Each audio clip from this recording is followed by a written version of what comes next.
Hello students, welcome back. Myself Pushpendra Singh and we are going to start with our daily current affairs. So today you have the 3rd of March 2021. We are going to start with our current affairs for the 3rd of March for 2021. All right. And you can get it these current affairs classes right from our YouTube channel also. So the daily basis current affairs you can get it from the from the YouTube from our YouTube channel, right? And you can get it these classes the from the YouTube. All right. And here you can understand that these classes are basically meant for those students who are preparing for the civil services examination which is conducted by the UPSC, all right, as well as other government competitive examinations. So you can get benefited out of it, out of these classes, specifically for those students who are preparing for the civil services. So let's begin with the lecture. All right. So first is basically the Central Revenue Control Laboratory. So what is that? What is Central Revenue Control Laboratory? Okay, that is the laboratory which was recognized recently as a regional customs laboratory. Okay, which is basically recognized by the World Customs Organization for the Asia Pacific region.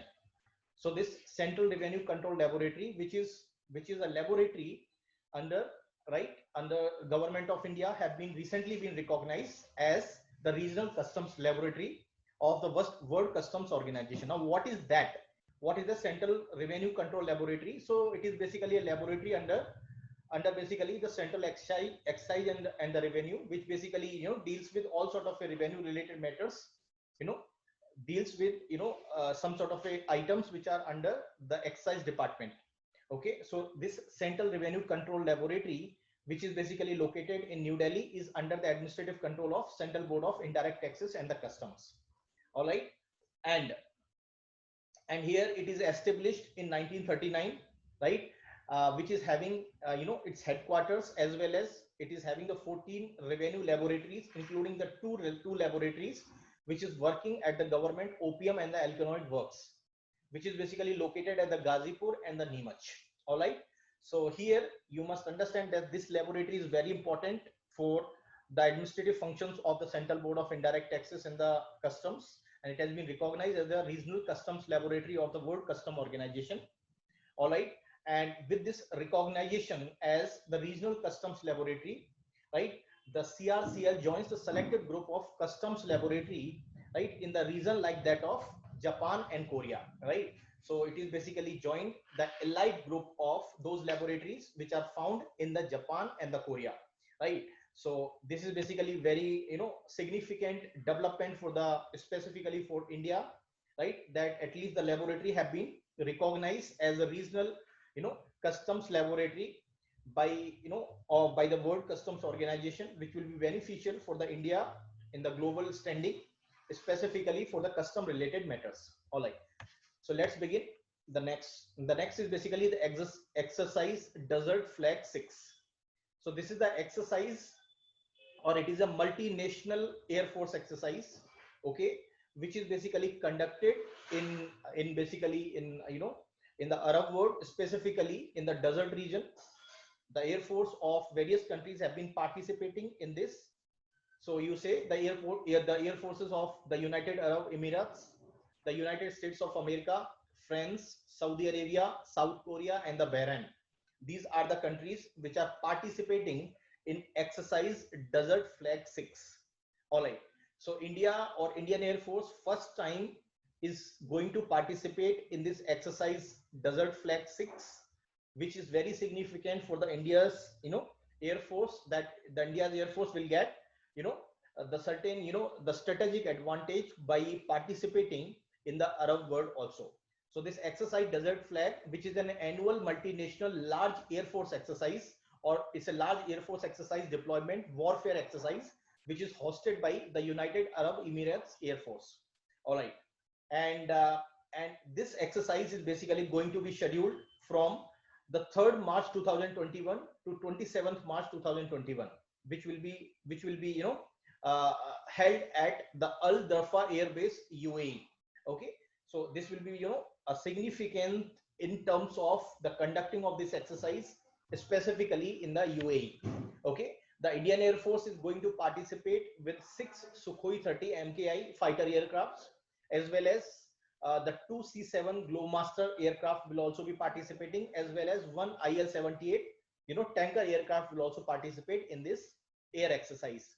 The aim of this exercise for the Arab world, or specifically for United Arab Emirates, right, to provide the operational exposure, right? Obviously, those countries who would be participating in this type of environment would be provided some sort of a operational exposure, right, related to the warfare, related to the real warfare, exercise.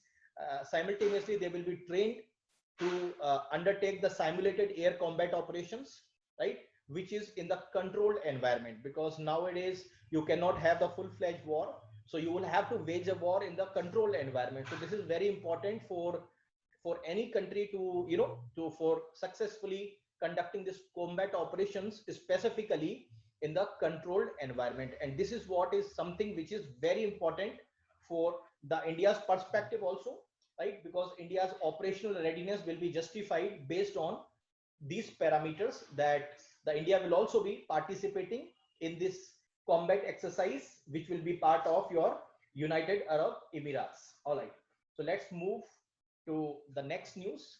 So you can see this is a political map where the United Arab Emirates, where the exercise will be conducted. So it's a neighboring countries, you can say Saudi Arabia, Oman. Then to the north side you have the Qatar, Bahrain, then Dubai, Abu Dhabi, Gulf of Oman, and then to the north of the Gulf of Oman you have Iran also. Okay. Next, the Bharatiya Jana Parampara courses. What is that Bharatiya Jana Parampara courses? So it is the Union Minister of Education which released the study material, okay, which is basically related to the traditional knowledge or Indian traditional knowledge. So what is that? It is very simple, that the government of India is going to promote the traditional knowledge, right? For that purpose, a course of the National Institute of Open Schooling is going to be started in Noida, right? So for that purpose, the Union Minister of Education has released the study material for specifically for promotion of the Indian knowledge, right? For example, if you visit China, almost all of their traditional knowledge have been there in the Chinese languages, but unfortunately, because of the colonial superpower like the Britain, what we have is most of the knowledge is not in basically in the traditional in the traditional linguistic traditions, but most of the knowledge have been there in the English. So now this is the first step the government of India is doing, basically to specifically putting the study material specifically in the Indian languages, and which is a part of the coursework of the National Institute of Open Schooling, Noida. So NIOS, which is the National Institute of Open Schooling, is already making an effort to spread the Indian knowledge tradition, okay, in India as well as in the abroad also. The government of India is trying to promote the Indian knowledge tradition, which is there in the regional languages, not only in India, but also in the abroad also, okay.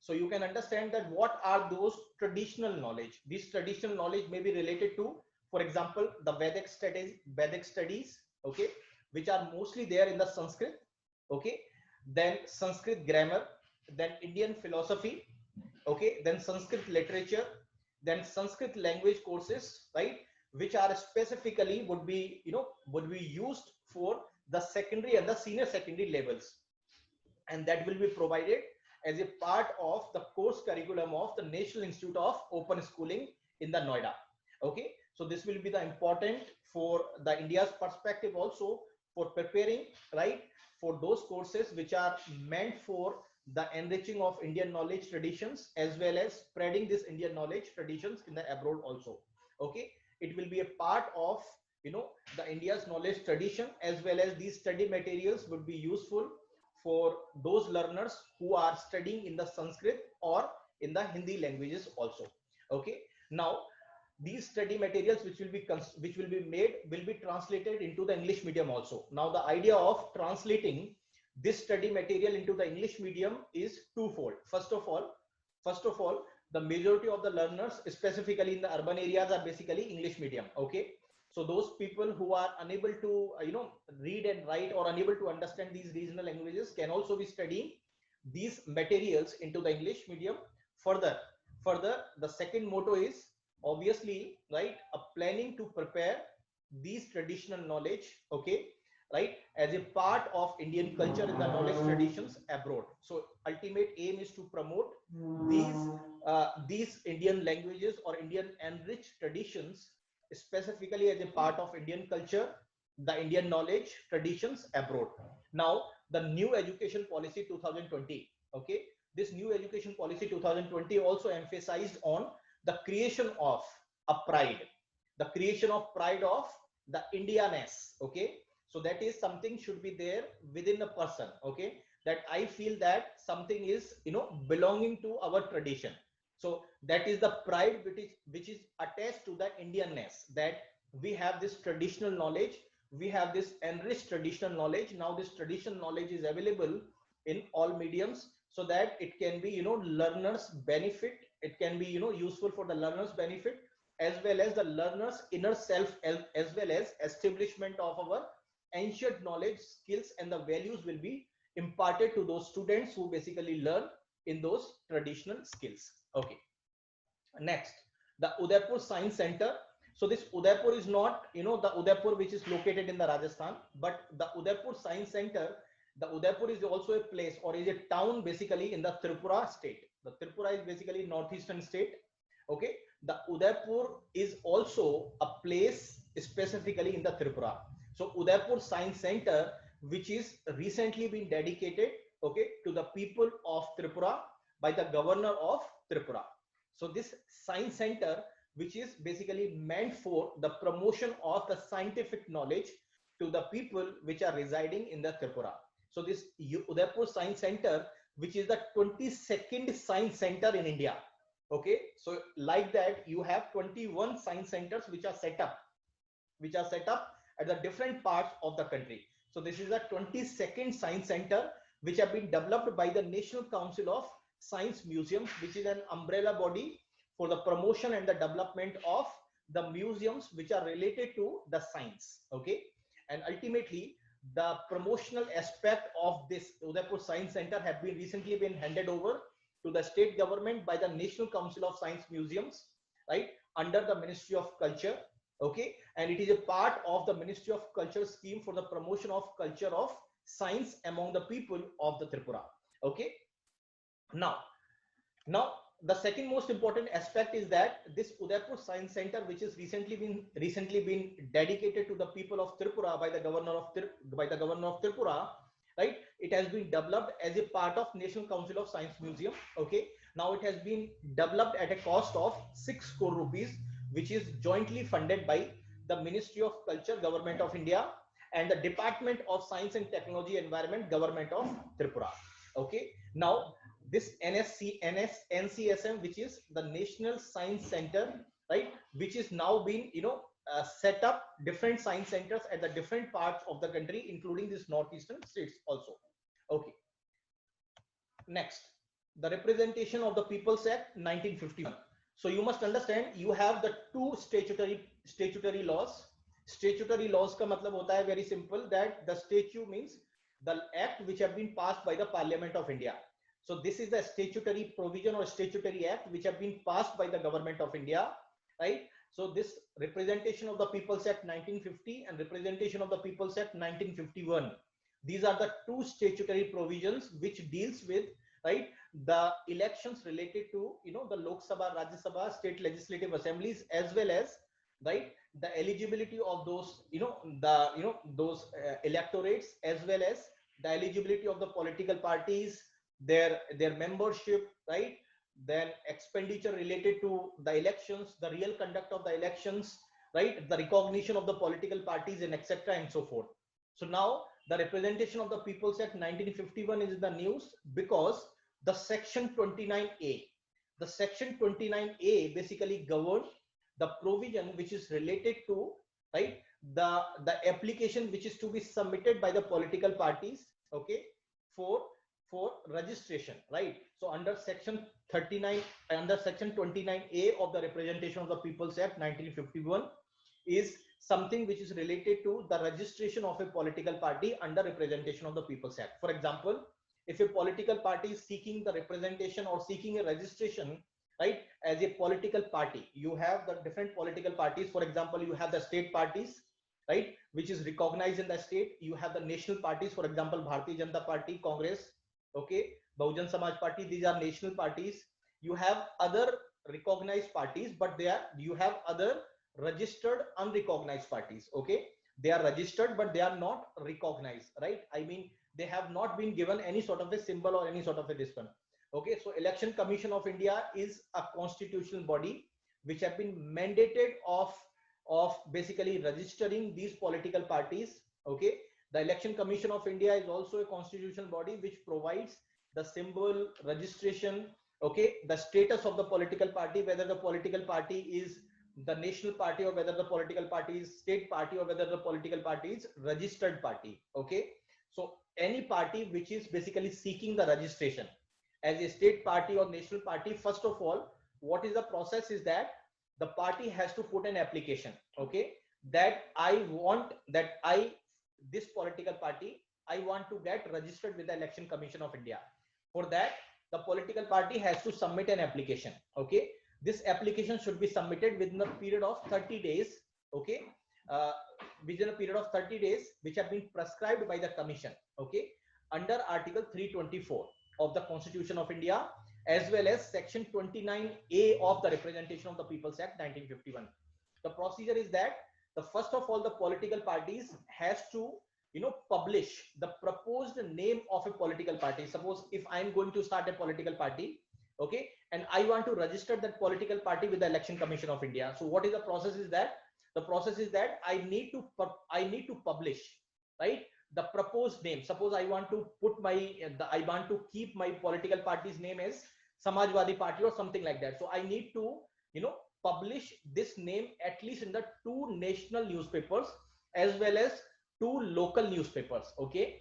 And then at least after 30 days, within 30 days of publishing of this, the name of a political party, different objections related to that political party name, symbol which may be used, or some other parameters like the ideologies, the political party's inclination towards a particular trend, that may be have been taken care. So within 30 days the party has to come and party has to put an application with the Election Commission of India for the registration based on that objections and based on the parameters under Section 29A of the Representation of the People's Act 1951 and Article 324 of the Constitution of India basically deals with, right, the registration of a political party as a part of the the political system in our country. Okay, next, the Maritime India Summit 2021. Okay, so this was in the news because Prime Minister Narendra Modi inaugurated the Maritime India Summit 2021 today. Okay, the key highlights related to the development of the maritime sector, right, as well as the overall development of the specifically, because the maritime zone is basically lying in the Indian Ocean region, right? So the point is that in the maritime zone you have the dual objectives. The first objective is in terms of the economic development of the maritime sector. Second is to provide the security and safety of the Indian Ocean region. So this Maritime India Summit is basically focusing on the dual aspect. First is the economic development of the maritime sector, okay, with the cooperation of with the different countries. Here the Maritime India Summit is basically inaugurated by the Prime Minister Narendra Modi. Okay, the Prime Minister Narendra Modi informed in the Maritime India Summit that the capacity of the major ports in terms of the infrastructure addition related to the major ports have been increased from 2014 to 2020. So the Prime Minister Narendra Modi recently said that from 870 million tons of the capacity of the major ports, all major ports have been increased to 1550 million tons of the capacity of the major ports, which is almost twice. So that means the capacity addition with related to the major ports have been doubled since 2014. Okay, next, the Prime Minister Narendra Modi also said that the world class infrastructure which is basically related to these mega ports are being developed specifically in the 3 major ports. The first is basically Badwan ports, then Paradip port and Deen Dayal port in the Kandla. So these ports have been developed as a world-class infrastructural facility, as a mega port, which can basically handle the different types of containers. Okay. Now, the Prime Minister Narendra Modi also said that the India is aiming to operationalize 23 additional waterways by 2030. So these 23 waterways will be useful for the India's maritime development also, because ultimately the maritime, this maritime development is obviously related to the waterways also. If the waterways are operational, the economies of the scale related to the waterways will also be, propel the India's development, specifically in the maritime sector. And the India has almost 189 lighthouses which are lying across the coastlines. Okay, this has basically, important aspect which is related to the tourism also, because a lot of tourists also flock in the maritime zone, in the coastal areas, specifically for viewing these lighthouses which are lying in the maritime zones also, which is also very scope in terms of the tourism development. Okay, and it is also important aspect in terms of the maritime security also. All right, then the steps have been taken to introduce the urban water transport system.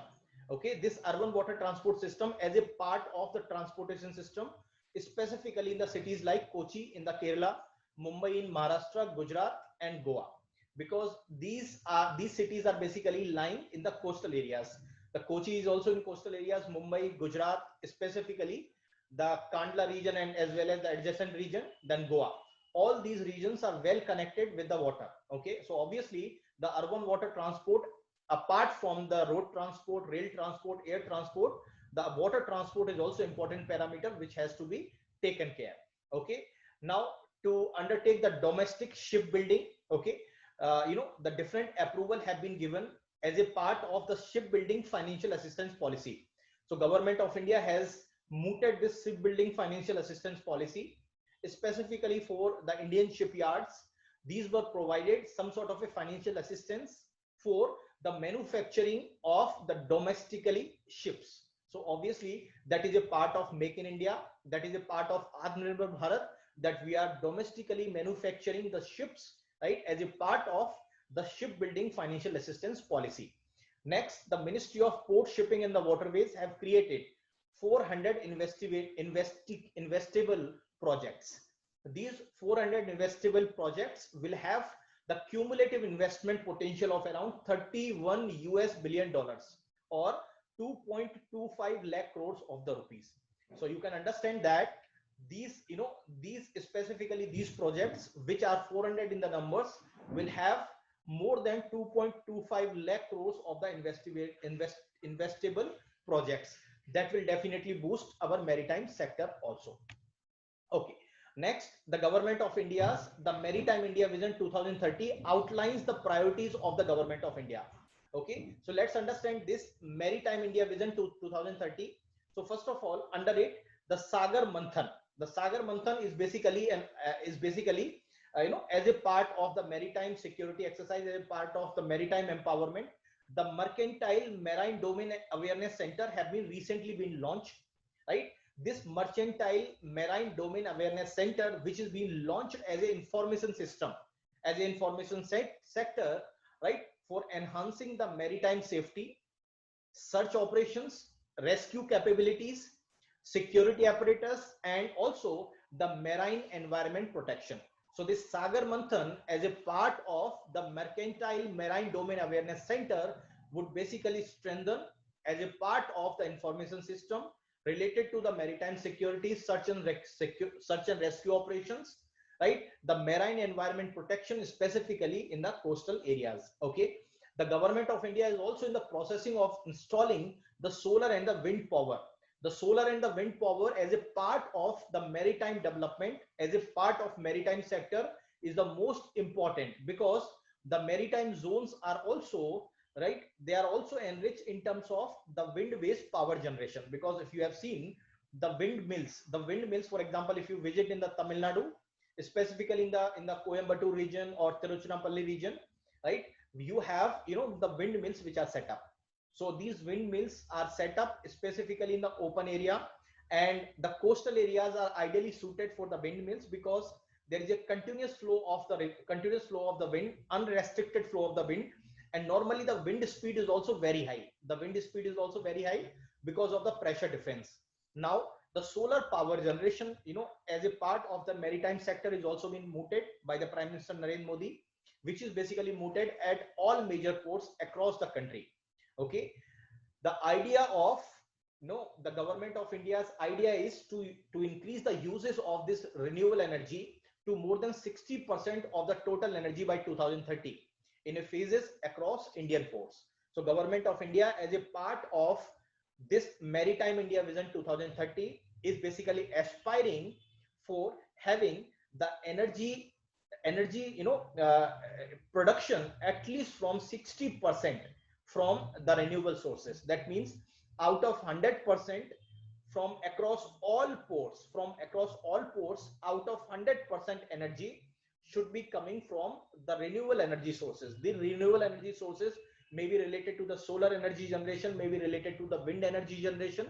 Okay, that will be important in terms of increasing the India's reliability, India's stature in terms of the cutting down of the greenhouse emissions, also as a part of the world effort to cut down those greenhouse gas emissions related to the carbon dioxide, related to the methane, related to the nitrous oxide, because all such things are basically is something which is not good for the environmental sustainability.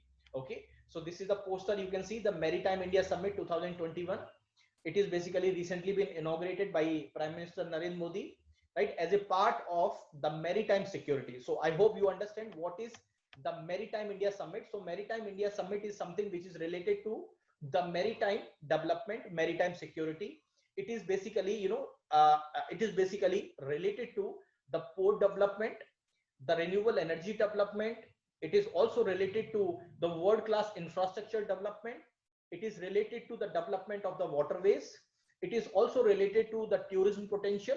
Okay, it is also related to the urban water transportation system, which will be promoted specifically in the urban areas. Okay, then it will also be related to the shipbuilding policy. Then it is also related to something project which is to the tune of $31 billion of the rupees, which government of India is also eyeing.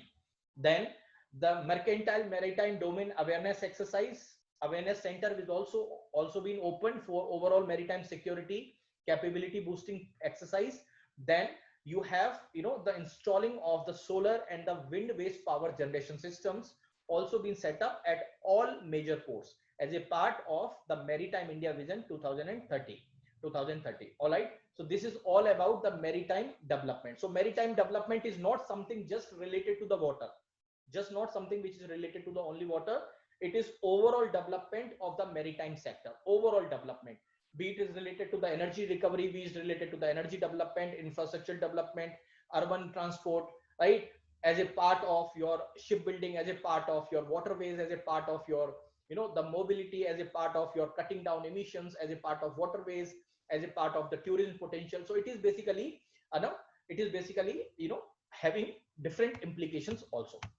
Okay, next you have the Better Than Cash Alliance. So first of all, what is this Better Than Cash Alliance? So first of all, you must understand the government of India along with the Federation of Indian Chambers of Commerce and Industry, okay, and the UN-based Better Than Cash Alliance hosted the Merchant Digitization Summit 2021. So this is in the backdrop of the Merchant Digitization Summit, which is being co-hosted, okay, by the government of India with the association of the Federation of Indian Chambers of Commerce and the Industries along with the Cash Alliance. Right now, let me give you a brief understanding. What is this Federation of Indian Chambers of Commerce and the Industry? Okay, so it is, in short, you can say FICCI. So Federation of Indian Chambers of Commerce and the Industry. It is basically a non-governmental trade association. It is a non-governmental trade association, okay, which is an advocacy group of different the commerce and the industry. So it is basically, you can say, it is a non-governmental vocal organization which is basically safeguarding the rights and the important issues related to the industry. And the second is, it is established in 1927 as a part of the Mahatma Gandhi's effort. The Mahatma Gandhi basically recommended to set up this FICCI, okay, along with the GD Virla and Purushottam Das Thakurdas. Both of the all three leaders basically are behind to set up this FICCI as a part of the largest, oldest, and the apex business organization related to the industry in India. Okay. Second, the Better Than Cash Alliance. The Better Than Cash Alliance is a partnership of governments. It's a partnership of companies, international organizations, which are transition, right, from cash to the digital payment. That means the Better Than the Cash Alliance is basically a partnership of the governments, the partnership of organizations, the partnership of companies, the partnership of international organizations, which all are aiming, right, the transition from the cash, because the Indian economy is basically the cash-based economy. Cash-based economy means the majority of the transactions in India is basically done in the cash. Okay, so it is basically trying to make the economies from the cash to digital payment. Okay, so idea is to convert the cash-based economy to basically to the digital payment economy, and to achieve overall the sustainable development goal as a part of the Atmanirbhar Bharat, with a special focus on the Himalayan regions, the northeastern region, and aspirational districts of India. So I hope you understand.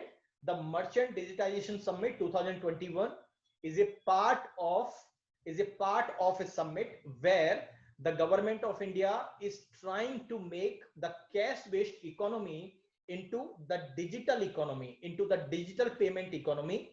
Okay, in order to make the Indian economy digitalized, right? So that is the reason the Indian government is basically in aligning with the Federation of Indian Chambers of Commerce and the Industries, along with the UN based Better Than the Cash Alliance, which is basically a partnership of the different organizations. Okay, so first of all, you must understand that this alliance, which is known as the Better Than the Cash Alliance, is consisting of 75 members.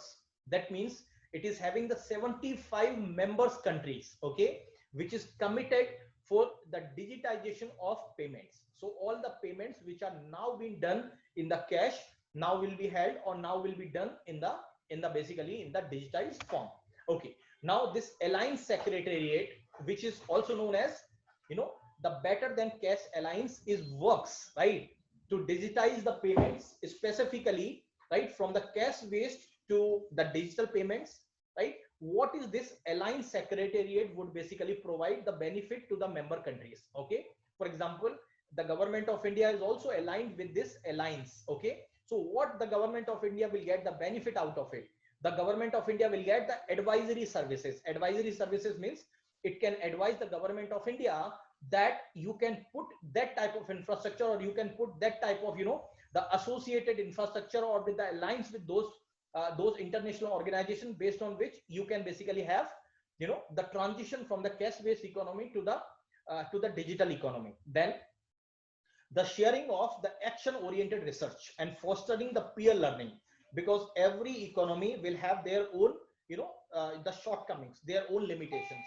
So you need basically the action oriented research. So the research and development with respect to this transition is also very important, and this alliance secretariat will definitely help in fostering the learning and the research in terms of the digital payment infrastructure. Then conducting the advocacy at the national, regional, and the global level. Obviously you need to advocate, you need to have the advocacy also. Then only the economies will be transitioned from the cash economy to the digitized economy.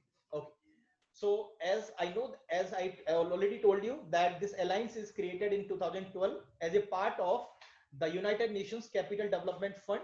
Okay, it is basically a United Nations agency for international development, as well as the Bill and the Melinda Gates Foundation, Citigroup, Ford Foundation, and Omidyar Network, and the Bija Inc. All of these stakeholders are basically behind of creation of this alliance, which is related to the cash alliance, or which is basically related to the Better Than Cash Alliance. All right, then Nag River. Okay, the Nag river is basically flows through Nagpur. The Nagpur is a district in the Maharashtra. So Nag river is in the news because of excessive pollution. Because of excessive pollution, specifically in the Nag river. Okay, now the union government or the union minister Nitin Gadkari basically announced that the Nag river pollution abatement project have been approved, right, which is at the cost of 2117 crore rupees.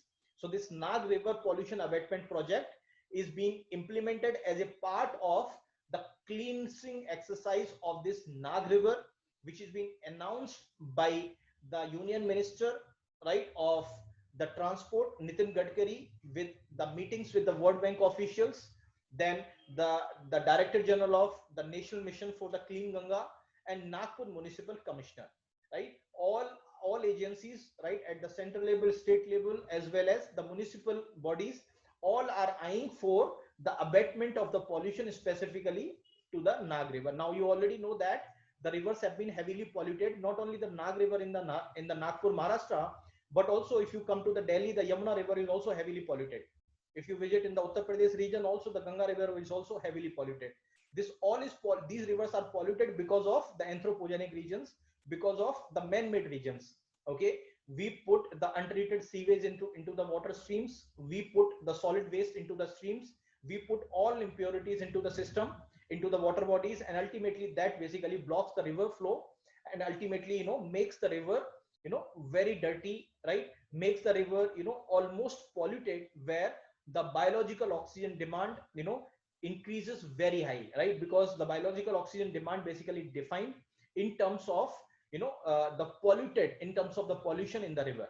So dissolved oxygen parameters, which is the most important parameter for any water, to justify the dissolved oxygen in the rivers, specifically in the Indian rivers, are very low, very low, which signify that the rivers are heavily polluted, right. So this project is approved under the National River Conservation Plan of the Government of India, which is implemented by the National River Conservation Directorate, okay, under Government of India. All right. So this is the figure. You can say that the Pali River is basically a tributary of Nag River, okay, which flows from the Laya Hills from the Maharashtra, and which flows towards the downstream, okay, specifically in the Maharashtra region. Okay. Next is Prasad scheme. What is Prasad scheme? The Prasad ka matlab hota hai, it is basically the national mission on the pilgrimage, rejuvenation, and the spiritual heritage and augmentation drive, which is known as Prasad. So the national mission on the pilgrimage rejuvenation. Pilgrimage means matlab you go for the for basically for your religious purpose. Okay, you visit some of the holy places. So for those holy places, for those spiritual places, for those heritage places, right? A special central sector scheme was launched by the Government of India. The idea is to identify the important pilgrimage sites, these heritage sites, heritage destinations, and also to overall develop these sites in order to provide more emphasis on the infrastructure development, as well as in order to provide, right, the the connectivity specifically to those identified pilgrimage and the heritage destinations. So the Prasad scheme is a central sector scheme, which is basically the national mission on the pilgrimage rejuvenation and spiritual heritage augmentation drive, right. Now why it is in the news again? Because the union minister of the tourism have virtually laid the foundation stone for the project, which is known as the development of Ma Bamlashwari Devi temple. This Ma Bamlashwari Devi temple is located in the Dongargarh in Chhattisgarh state. Okay, so it has been approved under the Prasad scheme of the Ministry of Tourism. So this Ma Bamlashwari Devi temple in Chhattisgarh, right, in the Dongargarh town, right, of the Chhattisgarh, have been incorporated or have been approved under the Prasad scheme for the development of this pilgrimage site. Okay, so it is the scheme which is launched by the Ministry of Tourism in the year of 2015. The idea is ultimately for the integrated development of the identified pilgrimage and the heritage destinations. Okay, now how would you identify, or how would you basically integrate those identified destinations or the pilgrimage site? and ultimately to overall develop that point. So development is something which is holistic. So here the infrastructural development, that means all of these, the pilgrimage sites and as well as your heritage sites will be connected through the road, railways and the water transport. Okay, you will have the last mile connectivity, right? You will have all sort of a facility like ATM, money exchange, the lighting facilities, illumination facilities, specifically with the renewable sources. Okay, specifically in those areas. For example, if you have been visited to the Tirupati in the Andhra Pradesh, it is very very famous, right? For the Hindus, specifically the Hindus visited the Tirupati temple, and there are waiting rooms also, right? In the peak hours, in the peak time, you have to wait 2 days, 3 days to you know to see the deity, right, of the Tirupati. So that is the rush of the people specifically at that point of the time. So for those spiritual sites, the waiting rooms will be constructed, the first aid centers and the craft bazaars, which is related to those local artisans. Okay, now 13 such projects have been successfully completed under the Prasad scheme under the government of India by the Ministry of Tourism. Okay, the important completed projects which are included specifically in the the Somnath temple in the Gujarat. Then you have the in the some certain projects in the Tamil Nadu, in the Bihar, as well as in the one project at the Varanasi, then Guruvayur, Amravati, Guntur, then Kamakhya temple in the basically Guwahati, and then you have the Golden Temple in the Amritsar, which have been recently been integrated under the Prasad scheme. Okay, next, the cafe regulations. So first of all, the cafe regulations are basically given by the government of India in 2017. So what is this cafe regulations? These cafe regulations is basically basically just like a BS6 or Bharat State 6 emissions. So they are also the cafe ka matlab hai basically yahan par corporate average fuel efficiency.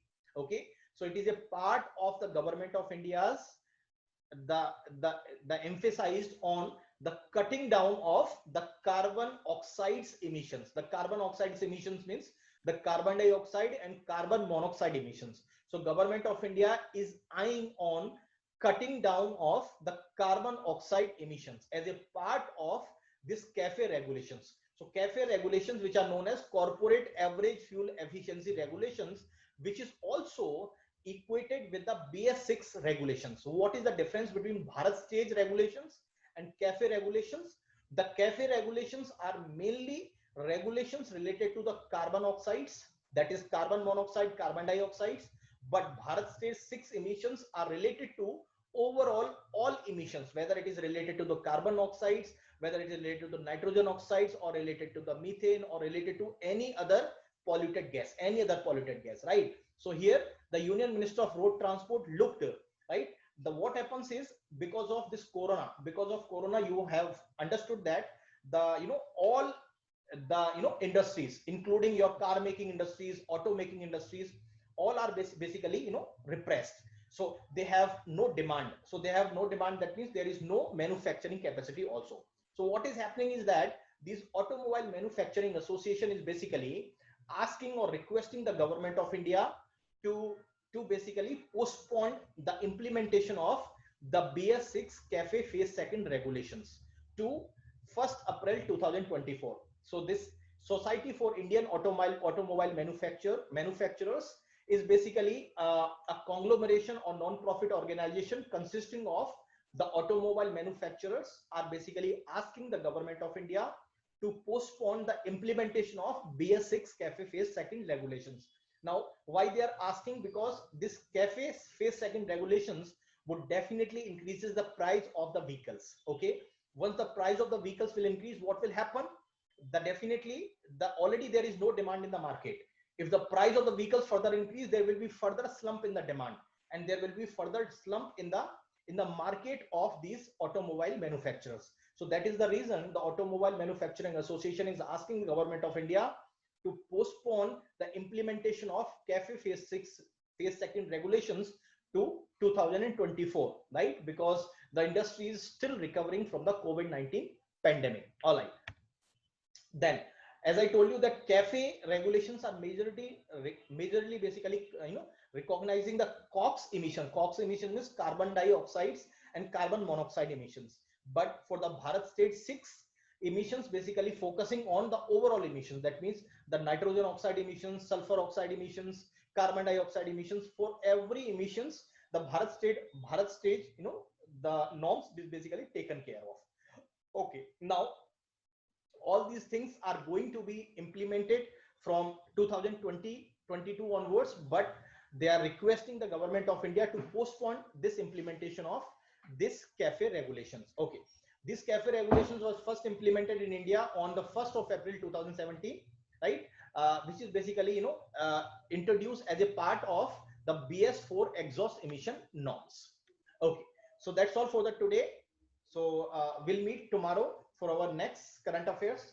So thank you very much for those who attended this class. We'll meet again tomorrow for our next current affairs. Thank you very much.